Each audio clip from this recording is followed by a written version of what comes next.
आप सभी जानते हैं कि चंद्र प्रभु जी के शासन धर्मघोषाचार्य 14 पूर्व के ज्ञाता गुरु से दीक्षित हुए। धर्म रुचि मासक क्षमण की उग्र तपस्या करते थे। मासक क्षमण के पारने के दिन गोचरी लेने व नागश्री ब्राह्मण के यहाँ पधारे। घर आए कल्पवृक्ष को कचरा कुंडी समझकर कड़वे तुम्बे का आहार उन्होंने पात्रे में उंडेल दिया। धर्मरुचि के गुरु ने वह भिक्षा देखते ही समझ गए और निर्दोष जगह पर पलटने को कहा। धर्मरुचि लेकर गए, उसमें से एक बूंद गिरी, उसमें लाखों चींटियां आकर्षित होकर खाकर मर गई। यह सोचकर उन्होंने तेंद्रिय जीव की हिंसा पर रोक लगाकर कड़वा तुम्बा का आहार कर करुणा की डोर बांधकर सर्वार्थ सिद्ध विमान सुख प्राप्त किया। ऐसे धर्मरुचि अणगार प्रस्तुति करने जा रहे नागौर जेपीपी महिला फाउंडेशन। मैं यहाँ पे जो भी जलगांव की जेपीपी महिला फाउंडेशन के सदस्य यहाँ मेरे साथ बैक स्टेज में, उनको विनंती करती हूँ कि समय की पाबंदी का ध्यान रखते हुए माइक की व्यवस्था और जो भी सहयोग लगता है उसकी तुरंत उपलब्धि करा देवे। सूर बीत चंदन, सूर्य सा तेज, गंगा सा निर्मल ये जीवन है। ज्ञानी गुरुवर के चरणों में मेरा सत वंदन है। ज्ञानी गुरुवर के चरणों में मेरा सत वंदन है। एक भव अवतारी, प्रातः स्मरणीय, भीष्म प्रतिज्ञाधारी, चर्चा चक्रवर्ती, चरित्र चूड़ामणि, प्रधान आचार्य श्री जयमल जी महाराज द्वारा रचित बड़ी साधु वंदना आज की अमृत संजीवनी कहे तो अतिशयोक्ति नहीं होगी। बड़ी साधु वंदना भक्ति रस की उत्कृष्टतम रचना है। इसका स्वाध्याय, गायन एवं उच्चारण करते समय जिस उत्कृष्ट आसन का मन में भाव आता है, इससे मन प्रफुल्लित हो उठता है। यह गाथा नागौर द्वारा जेपीपी जैन फाउंडेशन द्वारा आपके सामने 51 व 52वीं गाथा का वर्णन प्रस्तुत किया जा रहा है। शिष्य धर्म रुचि अणगार, किड़ियोनी करुणा आणी दया अपार, कड़वा तुम्बानो की दो सगलो आर, सर्वार्थ सिद्ध पहुँचा चवले से भव पार। ये प्रसंग द्रौपदी के पूर्व भव का है। द्रौपदी पूर्व भव में नागश्री ब्राह्मणी के रूप में थी। प्राचीन काल में चंपा नाम की नगरी थी, उसमें 3 भाई रहते थे। वो तीनों भाई सोम, सोमदत्त और सोमभूति, और तीनों भाइयों की पत्नी का नाम नागश्री, यशश्री और भूतश्री था। अब तीनों भाई एक दिन निश्चय करते हैं कि हम एक दूसरे के घर कभी कभी बारी बारी से भोजन करने आएंगे। अब तीनों भाइयों में क्या बातचीत होती है, आप देखिए। हमारे पूर्वजों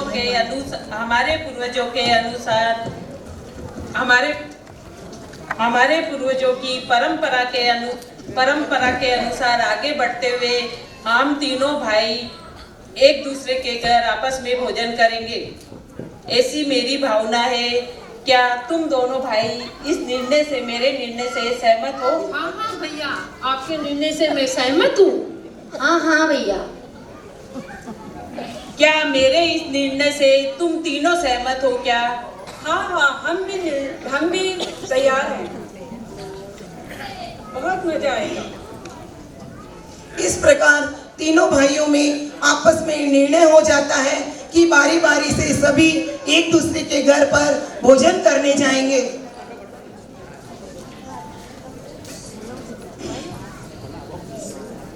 अजी सुनती हो? अजी सुनती हो? हाँ स्वामी, क्या आइडिया है? आज अपने घर हमारे दोनों भाई भोजन करने के लिए आ रहे हैं, तो तुम भोजन की अच्छी से व्यवस्था करना। ठीक है स्वामी, मैं कर लूंगी। इस प्रकार नागश्री उत्तम भोजन बनाने की व्यवस्था में लग जाती है।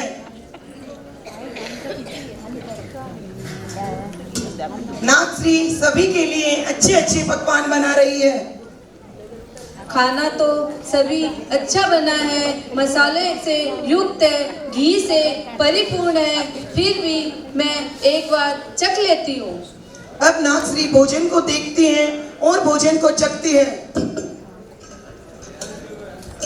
अरे इसमें से तो विचित्र गंध आ रही है। ये तो कड़वी और विषैली है। अब मैं क्या करूं? अगर मेरी देवरानियां इसे चख लेगी तो मेरी बदनामी होगी। अब मैं क्या करूं? इस सब्जी को मैं कहीं छिपा देती हूँ जहाँ किसी की नजर ना पड़े। इस प्रकार नागश्री भोजन बनी हुई सब्जी को अन्यत्र छिपा देती हैं और उस पर कपड़ा ढक देती है। अब दोनों भाइयों का भोजन के लिए प्रवेश होता है। दोनों भाई भोजन करने के लिए आते हैं और सोम और नागश्री उनका स्वागत करते हैं। पधारो पधारो। आइए विराजिए, मैं भोजन लगाती हूँ। उत्तम भावों के साथ भोजन करवाती है।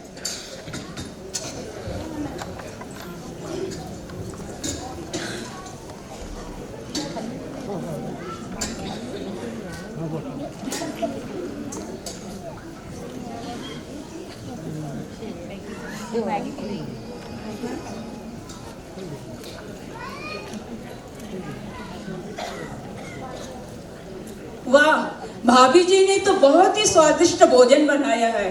इतना स्वादिष्ट भोजन है कि अब शाम तक भोजन ना करे तो भी चलेगा। पेट भर के भोजन कर लिया। हाँ हाँ, चूरमा तो बहुत ही अच्छा बना था। आज तो पेट भर गया लेकिन अभी तक मन नहीं भरा। हाँ हाँ भाई, बहुत ही अच्छा था।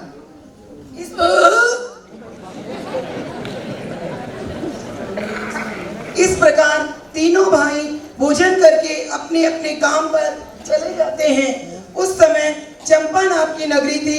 वह धर्मघोष आचार्य अपने शिष्यों के साथ पधारे हुए थे। उनके साथ धर्म रुचि उग्र तपस्वी भी साथ में थे। वे मासिक समन की कठोर तपस्या कर रहे थे। एक दिन धर्म रुचि अणगार के मासिक समन का पारना था। आगे का दृश्य देखिए। गुरुदेव, आज्ञा हो तो गोचरी लेकर आ जाऊं। देवानुप्रिय, जैसा सुख हो वैसा करो।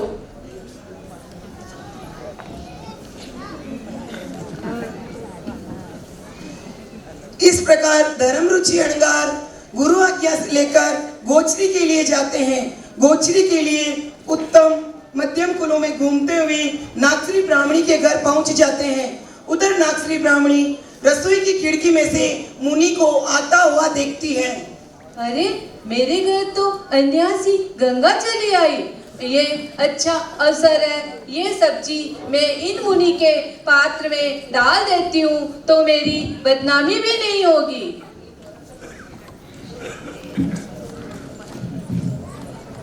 नागश्री मुनि के पात्र में सब्जी बहोरा देती है।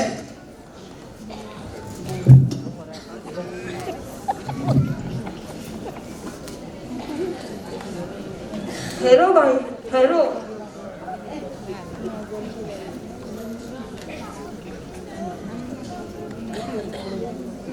अरे इन बहनों माताओं के भाव बहराने के मामले में सदैव उच्च रहते हैं। उत्तम से उत्तम भोजन बहराना चाहती है।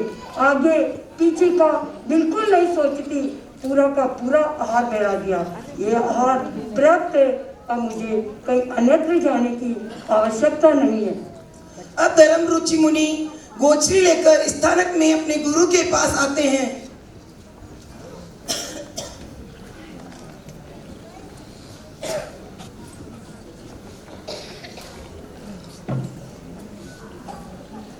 विचित्र गंध आ रही है।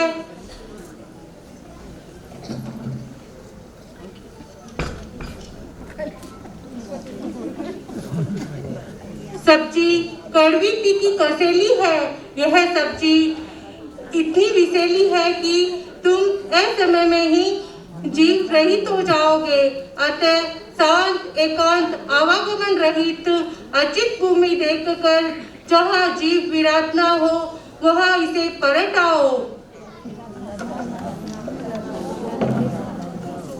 अब धर्म रुचि अणगार गुरु आज्ञा लेकर नागश्री ब्राह्मणी द्वारा बहराई गई सब्जी परखने के लिए उचित स्थान की गवेषणा करते हैं।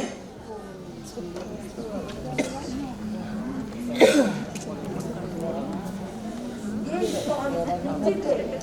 परत तो रहा हूँ, पर इसकी सुगंध से कई जीव एकत्रित हो गए, तो पहले एक बूंदी परतता हूँ।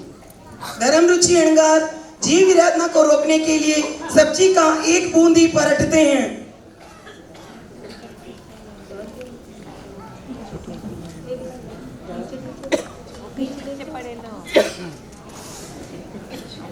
उचित स्थान की गवेषणा करते हैं।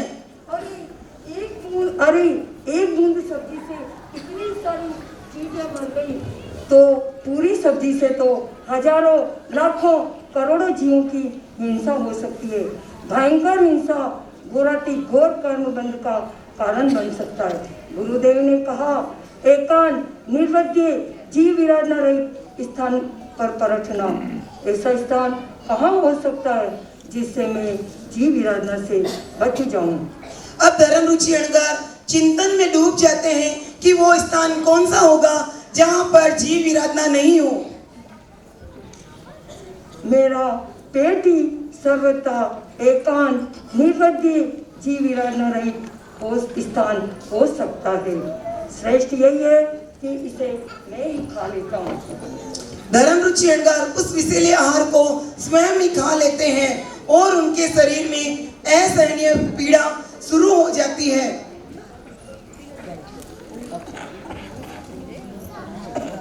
मेरी मृत्यु निश्चित है, अतः मुझे संसार के प्रत्याख्यान कर लेनी चाहिए।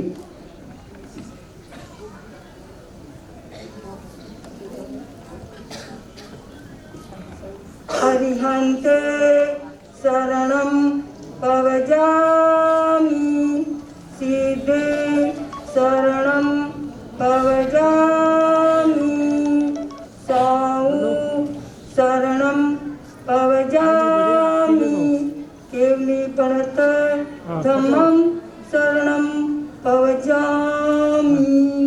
मुझे इस शरीर से ममत्व नहीं रखना है, मुझे संसार की ओर अग्रसर होना है, मुझे सिद्ध मुक्त होना है। हे प्रभु, मेरी आत्मा में अनंत शक्ति प्रकट हो। अरहन्ते। इस प्रकार धर्म रुचि अणगार सलेखन संधारा का प्रत्याख्यान कर लेते हैं। अरहन्ते अरहन्ते।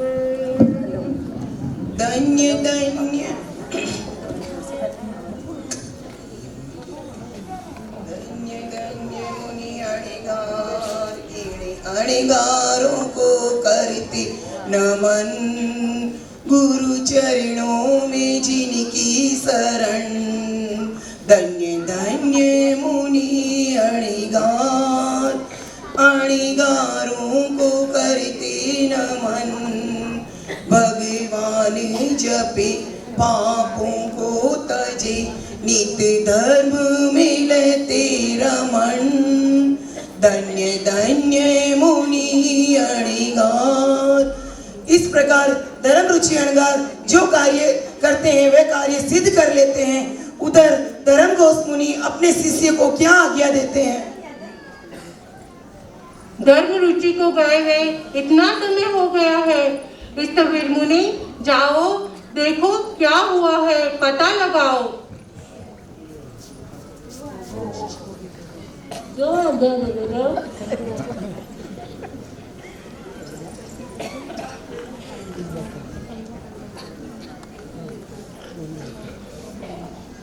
मुनि धर्म रुचि अणगार के पास आते हैं।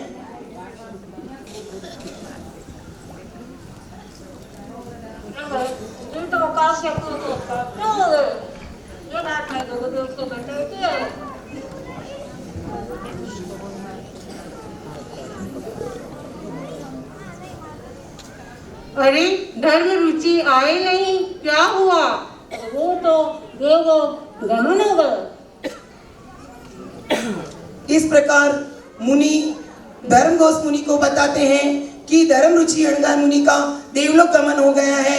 उधर उपाश्रय में श्रावक और श्राविका भी विराजमान थे। चलो चलो गांव में ढिंडोरा पिटवाते हैं। धर्म रुचि मुनि अणगार का काल धर्म को प्राप्त कर रहे हैं।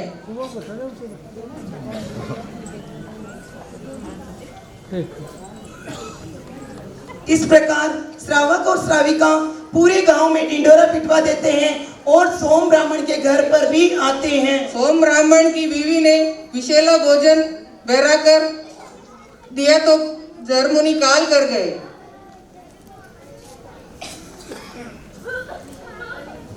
अब श्रावक सोम नागश्री नागश्री निकल जाओ मेरे घर से। आपकी पत्नी ने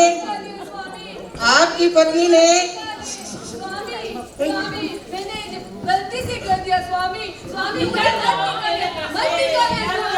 इस प्रकार सोम ब्राह्मण और दोनों भाई नागश्री को अपने घर से बाहर निकाल देते हैं, क्योंकि उन्होंने 5 महाव्रतधारी मुनि की हत्या की थी। वो उन पर आरोप लगाया गया है। इस प्रकार सोम ब्राह्मण अपनी पत्नी नागश्री को बाहर निकालते हैं।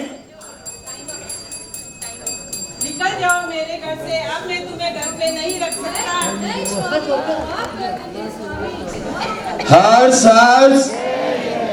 हर्ष आगे भी जो नाटिका आ रही है उन सभी तमाम सदस्यों से, टीम मेंबर से रिक्वेस्ट, समय सीमा का आप पूरा ध्यान रखें।